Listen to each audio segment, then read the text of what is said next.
Politics with in politics यानी कि राजनीति में राजनीति एक बड़ा सब्जेक्ट है जिस पर पीएचडी किया जा सकता है।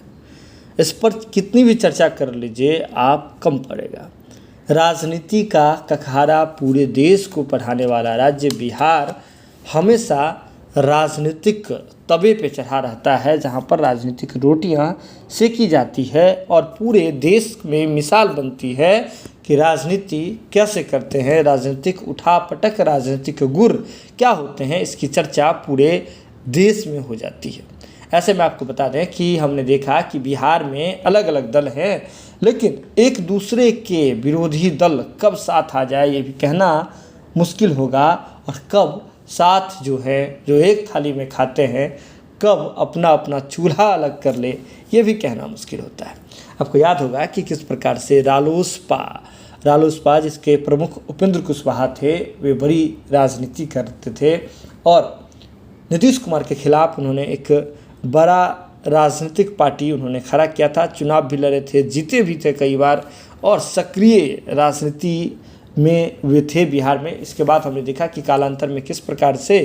रालोसपा का विलय जो है जदयू में हो गया और अब जदयू के कदावर नेता बन चुके हैं उपेंद्र कुशवाहा जी और जदयू कोटे से राज्यसभा एमएलसी भी हैं। आपको बता दें कि उपेंद्र कुशवाहा जी। ऐसे में अब हम दूसरे दल की बात कर लेते हैं।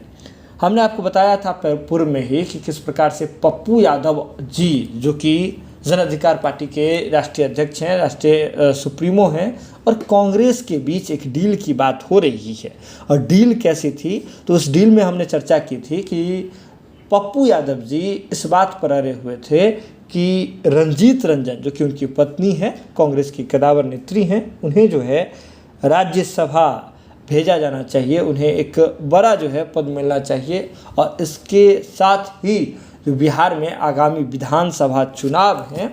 उसमें कांग्रेस जो है वह खुल करके पप्पू यादव जी को सपोर्ट करेगी, ऐसा कुछ बात पप्पू यादव जी ने प्रस्ताव रखा था। और जिसके एवज में कांग्रेस यह चाह रही थी कि पप्पू यादव जी जो कि उनकी बिहार में एक सशक्त छवि है, एक समाजसेवी की छवि है और एक अच्छे राजनीतिज्ञ है, राजनीति का बड़ा अनुभव है पप्पू यादव जी के पास, तो ऐसे में पप्पू यादव जी अपनी पूरी पार्टी जन अधिकार पार्टी का जो विलय है वह आपको बता दें कि कांग्रेस में करा लेगी। इस बात की चर्चा उस समय भी हुई थी जब पप्पू यादव जी जेल में थे और जेल से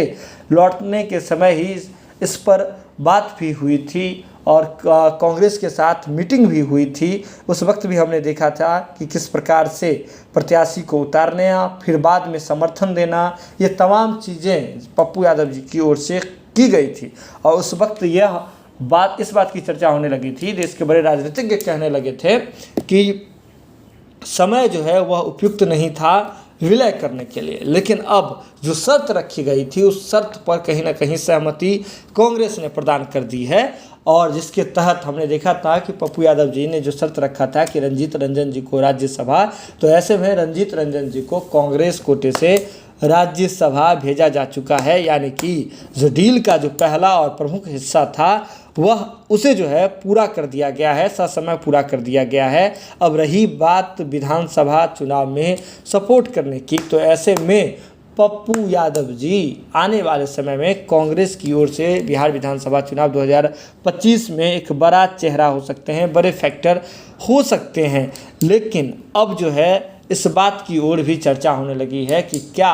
पप्पू यादव जी अपनी पूरी पार्टी का विलय कांग्रेस में करवा लेंगे। हालांकि इस बात के इशारे जो हैं पूर्व में भी मिलते रहे हैं और कुछ दिन पहले भी आपको याद होगा कि पप्पू यादव जो कि जाप सुप्रीमो हैं, उन्होंने एक इशारा किया था और कहा था कि पार्टी आने वाले समय में क्या कुछ रणनीति बनाने जा रही है, कुछ बड़े फैसले लेने जा रही है, इसकी चर्चा आगे होगी, कुछ महत्वपूर्ण बैठकें होनी है अभी जन अधिकार पार्टी में। तो कहीं ना कहीं कांग्रेस ने अपनी बात पूरी कर दी है, अब पप्पू यादव जी का बस जो है मुहर लगना बाकी है। लेकिन राजनीति है, राजनीति में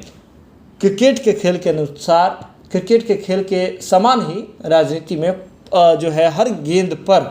मामला बनता और बिगड़ता रहता है। तो ऐसे में ये देखना दिलचस्प होगा कि पप्पू यादव जी आगे क्या कुछ करते हैं।